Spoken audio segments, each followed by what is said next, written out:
Hey guys, welcome back to my channel. My name is Sarah, and today we are going to do my February book haul.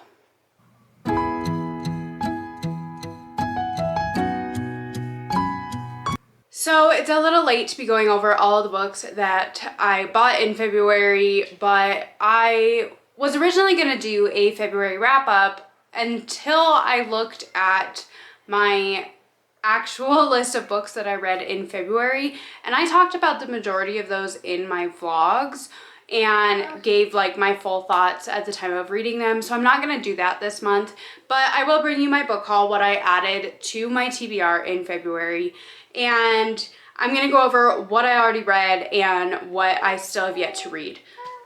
So to start with the ones that I have already read, the first one that we have is Gate to Kagoshima by Poppy Kuroki. This is an Outlander meets Last Samurai time travel romance book, and it takes place in Japan, where she goes back in time 128 years to the time of the samurai, and it's like 2005 that she's going back from, because it mentions MySpace and stuff like that. That's just, you know. So she's going back 128 years to the time of the samurai, where she is actually trying to figure out what happened to her ancestor during their last stand of the samurais. And I thought this was good. I think I gave it 3.5 or 4 stars. I don't remember right now. But I did enjoy it. However, I felt like it was literally just a mashup of Outlander and The Last Samurai, the movie. And so it felt really flat for me. So I felt like, because it followed basically the same plot line as Outlander, except not as in-depth, because this book is pretty short. And so I just felt really underwhelmed by it. I felt like it's something that I've seen before. I think that you would really enjoy this if you hadn't read Outlander yet, or if Outlander intimidates you. So I did really enjoy it, but it just wasn't as good. The next one that I've got on here for February is, of course, Scythe and Sparrow by Brynne Weaver. This is the third and final book in the Ruinous Love trilogy. This is following Fionn and Rose. This is an interconnected standalone with the other books in the series. They're all interconnected, so you do see appearances, the other characters in the books, in the first 2 books, and it's kind of following an adjacent timeline as the original books. I wasn't sure if this one was going to be like before that or after that or what. It's kind of at the same time as the other books, which I kind of liked that, actually. Having already read the other 2 books, I really liked that. So this one, I gave this 5 stars. This is a 5-star series for me. I absolutely love these books. I ate them up. Every single one of these books, I start tabbing more and more in them, and I just absolutely love it. I eat this shit up. These books hooked me from the list of trigger warnings at the beginning, and I loved it. I liked their relationship. I liked the banter and the humor in it. I love the whole thing with him crocheting and their project that they kind of work on together with this book. Like, if you've read this book, you know what I'm talking about. What they crochet and what they make. I liked that part a lot. And I just had a really great time with this book. I read it really quickly, as I read all of these books, and it's definitely one of my favorites for just in general, one of my all-time favorite series. But I absolutely love these books, and I'm so glad that I own all of them. And like I said, I've tabbed them, I've written in them, and I love these books. The next one that I have that I did read already is The Bones Beneath My Skin by TJ Klune. Now, this one was originally published in, what was it, 2018? Yes. So this book was originally published in 2018. He did it independently. It was independently published in 2018, and now this is the reprint that Tor picked it up and published it for him as well, and it came out again. So this came out in February. I bought it. I really wanted to read it. This one is definitely different from his other books that I've read. So I've read House in the Cerulean Sea, I've read Under the Whispering Door, and I've read In the Lives of Puppets. There we go. I've read all 3 of those. I really, really enjoyed them. This one is a little bit different. This one has more action. This one has more cursing. It has a little bit more sex in it. Not a lot, but it is just a little bit. And it still has his really charming, lovable, super fun characters and found family. So there's things that are different, and there's things that are like signature TJ Klune-esque things. And I really enjoyed this. I gave this 4.5 stars because these characters are just so lovable, and I had a really great time with it. Like I said, it's a little bit more action-packed, a little bit more high stakes, and it's just really good. He has a writing style that I just really enjoy, and I really enjoy his books. So that was the next one that I've read. And finally, for the ones that I have already read, I have The Memory Library by Kate Story. This one is a contemporary fiction that it follows Ella and Sally, who Sally is Ella's mother. And Sally has, over the years, created this library for her daughter. Every year on her birthday, she buys her a book, and writes an inscription in the front cover. And she has created this library for her daughter. Now, Ella is 42. She has been estranged from her mother for the last 21 years. They had a falling out when she was younger, and they never recovered their relationship from that. And so Sally, at the very beginning of this book, Ella finds out that Sally has gotten hurt. Somehow she fell, and she is not able to use her hands. And so she's gonna need help to get by and get things, you know, just being able to live without the use of both of her hands. And so Ella goes from Sydney, Australia or I believe it's Sydney. Either way, she travels from Australia back to her home in London to help take care of her mother, and in the process has a kind of a reconnection, a rekindling of the relationship that she had lost with her mother. Now, I gave this one 4.5 stars, or 4 stars. I gave this one 4 stars. I really enjoyed it. Ella is extremely unlikable at the beginning because she is very abrupt. She is very snarky. She is kind of rude, and she's just your, I guess, your stereotypical what you expect from a lawyer who just doesn't have time for her mother. And that's what she is, you know? And so she's very, very unlikable at the beginning, but as you progress through the story, she starts to open up a little bit. She starts to chill out a little bit, and it was a really good story. It made me tear up. I'm honestly going back and rereading this and annotating it because there's things that I want to highlight in here for my mom. Because I told my mom right after I finished it that I had another book for her to read, and I told her that this one would make her cry just like a certain part in Because I Said So, the movie with Diane Keaton and Mandy Moore. She always cries at a certain part in that movie, and I think that this book is gonna cause the same reaction because it's a mother-daughter story, and it's a really, really good book. So I gave this one 4 stars, and I really enjoyed it. Like I said, I'm going to reread it and annotate it and then hand it off to my mom so that way she can read it too, because I think she'll really enjoy it. Okay, so that is it for the books from February that I bought that I have already read.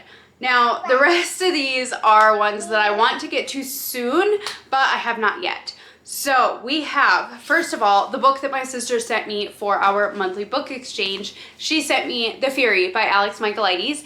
This is his most recent thriller that he has come out with, and I'm really, really excited to read this one. When I first looked at it, I wasn't sure if I wanted to get it or not. All I know about it is that it is like a slower-paced fantasy, or slower-paced thriller that takes place on summer vacation in Greece. And that's all I know. But I also heard Gabby talking about this one, saying that the ending of this book has twists and turns and craziness similar to The Only One Left by Riley Sager. And that's what made me want to read this book, because The Only One Left by Riley Sager, all the crazy plot twists at the end made that book for me. It was incredible. I loved it. I gave it 5 stars. So, The Silent Patient, I gave 5 stars. The Maidens, I liked it. I'd say if I were to think about it now, I originally gave it 4 stars. I think I'd probably give it 3 stars now because of the fact that I don't remember squat from that book. I read it a while back and I just don't remember much from it, but I'm really excited to pick this one up and see what he comes up with next. So hopefully I will be picking up this one very, very soon. The next one that I picked up is The Empress. This is by Kristen Cast. Now this one is a fantasy romance that's kind of with tarot cards. So it says he's a ruthless, battle-scarred warrior with a dark past, and she's stuck pretending to be his wife to save a fantasy kingdom. So right off the bat, we have fake dating.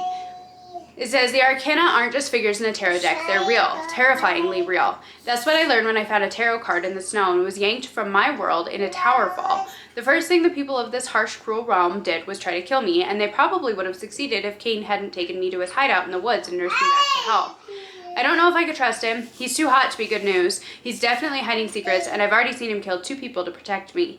If I hadn't just been hopelessly dumped into his world, blood on his sword and his dark, brooding mood would have me running in the opposite direction. But right now, convincing the Kingdom of Pentacles that Cain and I are married is my best chance of getting into the palace and back to my own world. Because there's something wrong with Towerfall, something deeply, deadly wrong. And if anyone finds out Cain and I aren't really husband and wife, well then both of us are dead. So this sounds like it's kind of a more high stakes kind of romance, and obviously with the fantasy world, and it sounds really, really good. I'm super excited to pick this one up. This was a random cover buy from Barnes & Noble that I saw it and it looked really, really good, and I had to buy it. It's just a pretty cover and I liked it. I liked it a lot, and it's got red pages and I'm a sucker for the pages and the pretty covers. So this is the next one I got. Then I went to the Little Free Libraries, and I got my dad hooked on Little Free Libraries this month, and well, you'll see what happened. So the first one that I picked up at a Little Free Library is Firefly Lane by Kristen Hanna. Now I don't remember anything about this book, but I know it makes people cry, and it's one of her more popular books. Now this one isn't historical fiction as far as I know. I guess this is, it says it's 1974, so it's not really historical, but I like Kristen Hanna's writing and I need to read more of it because now I have like 4 books of hers that I have not read yet and I need to. So this one is on my list. The next one that I picked up is Circe by Madeline Miller. This one is a Greek mythology retelling that I've heard fantastic things about. I've always wanted to try it and see if I like it, see if I can get on with it, if I can understand it. And I never really wanted to buy it, but I never have the timing right for getting it from the library. So when I seen it at the Little Free Library, I thought this was the perfect opportunity, and so I snagged it. The next one that I have, I'm just going to go through these rapid fire because honestly, like most of these, I don't really know a ton about them, but they're on my radar. They've been on my radar. I'd like to try them out, and so here we are. The next one that I have is Hotel on the Corner of Bitter and Sweet. This is by Jamie Ford. This one is another historical fiction based around World War II. I've heard of this one. I've seen it online, but I don't really remember much about it. So I believe it follows 2 timelines between the 40s during World War II, and it looks like 1986, and it's something along the lines of like Japanese American and stuff like that. I don't really know a ton about it. It is blurbed by Lisa C on the back, so hopefully that's a good sign. The next one I really debated on whether or not I should snag it is Magnolia Parks by Jessa Hastings. I have heard good and bad and otherwise about this book, and I've heard it's basically Gossip Girl in written form, so, and for adults. So I picked this up. I thought I'd give it a try and we'll see if I like it or not. I need to change my battery for these last few books, so I will be right back. New battery. So the next one that I picked up is The Heaven and Earth Grocery Store by James McBride. Now this one never really came out of my radar exactly, but I know it's on the Goodreads Choice Awards, and I'm curious to try it. I want to try some new things this year. This one takes place in 1972, following just a small town and bad things happening in that small town and how people handle it, as far as I know, from what I remember of reading the synopsis. So like I said, I seen it at a Little Free Library. I thought that I would try it out, see if it's kind of my taste, and if not, I'll just take it back to a Little Free Library, because that's the greatest thing about those is you don't pay for them, and if you don't like them, you could just take them back. So I thought I would try this one out. Next up, one that I am very, very excited for, actually 2 that I'm very, very excited for, and they're ones that I really want to get to soon, hopefully. And that is Beartown by Fredrik Backman. This is one of his most popular books. I've read A Man Called Ova and I loved it. I gave it 5 stars. I read Anxious People. I really enjoyed that one. I think I gave that one 4 stars. He just has a really way of connecting with the people's minds that he writes very relatable characters all the way around. So this one is following a small town that's like based around hockey, and then bad things happen, and that's all I know. But I know this one is a series. I know this is one of his most popular books, and it's very, very loved. So I wanted to try it out. And then this is another one that my dad wants to read after I finish it. So I want to read it, and then I'm going to hand it off to him. I'm having an avalanche. Whoa! And the last one that I'm really, really excited for is another Kristin Hannah, and that is The Great Alone. This one is following a man and his family in 1974 that he loses his job and they move to Alaska to start over with their lives. And that's all I really know. I am so curious about trying out this book. Again, I like Kristin Hannah's writing and I haven't picked up her books very much. I need to start picking up her books more because I do enjoy them. I do like her writing. I just am not always in the mood for him, but this is one that I'm really, really excited to try out. I think it would be absolutely incredible to move to Alaska, live off the land. But anyways, this is another one that I'm really, really excited to read and get to, but I just haven't yet. It's one that I picked up, again, from a Little Free Library. I was super excited. When I found these 2 books at Little Free Libraries, I sent a picture to my dad and said that I hit the jackpot because these were 2 incredible finds for Little Free Libraries. So overall, how many books is that? Too many. That's how many books that is. Alright, so these are all the books that I hauled in February. I'm really excited to read these. If there's ones that you think that I should prioritize or that you would like to see me read for a video, please let me know in the comments down below. And if you enjoyed this video, please like, comment, subscribe, and I will catch you next week with another video. Bye!